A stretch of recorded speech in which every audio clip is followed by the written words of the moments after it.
Около 3000 кыргызстанцев вблизи Оренбурга ожидают возвращения домой. Более 3500 кыргызстанцев и узбекистанцев, которые собрались на российско-казахстанской границе в Оренбургской и Самарской областях России, начали отправляться на родину. Об этом пишет РИА Новости со ссылкой на правительство Оренбуржья. Уточняется, что граждан Кыргызстана уже начали переправлять через границу с Казахстаном. Общее число находящихся здесь кыргызстанцев почти 3000 человек. Около 500 граждан Узбекистана, также ожидающих возможности вернуться домой по предварительной договоренности, смогут пересечь границу 6 августа.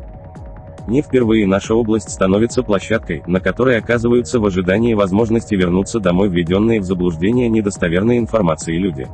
Они устали, но ожидание заканчивается, в ближайшие дни они смогут отправиться домой, цитирует пресс-служба правительства РФ губернатора Оренбургской области Дениса Паслера. В правительстве региона рассказали, что в палаточном городке, где живут мигранты, много пожилых, беременных женщин и детей.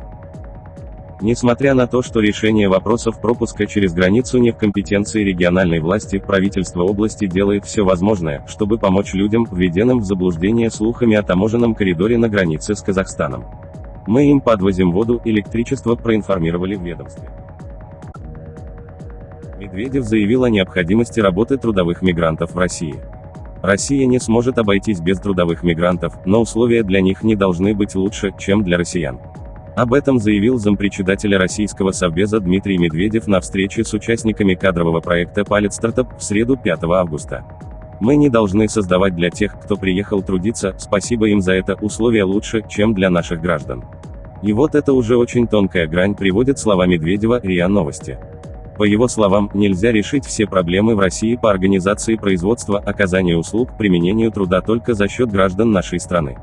Потому что мы не сможем. Это огромный трудовой ресурс, пояснил он. Зампред Совбеза отметил, что эта тема существует и волнует огромное количество граждан, от нее не нужно уворачиваться.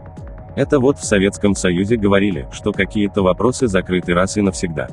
Этот вопрос есть. Он есть и в других странах, сказал он. Медведев заявил о необходимости подумать о совершенствовании законодательства, подчеркнув, что те, кто нанимает иностранцев на работу в России, должны нести за них ответственность.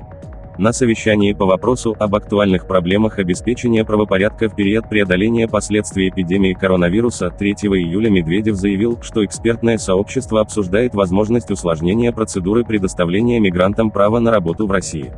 Речь идет о том, чтобы разрешать гражданину другой страны въезжать в нашу, только если от российского работодателя будет получено недвусмысленное подтверждение его трудоустройства. По его словам, около 40% мигрантов, которые не смогли покинуть РФ, лишились работы, и это может способствовать росту криминала. В начале июля президент России Владимир Путин заявил о необходимости в стране мигрантов для экономического развития, молодых людей, которые готовы получить образование или имеют квалификацию и профессию. В начале июня в МВД России сообщили, что разрабатывают новый правовой режим для долгосрочного нахождения иностранцев в нашей стране. В конце мая стало известно, что в России могут появиться специальные трудовые биржи для мигрантов для решения вопросов обострения миграционной ситуации из-за пандемии коронавируса.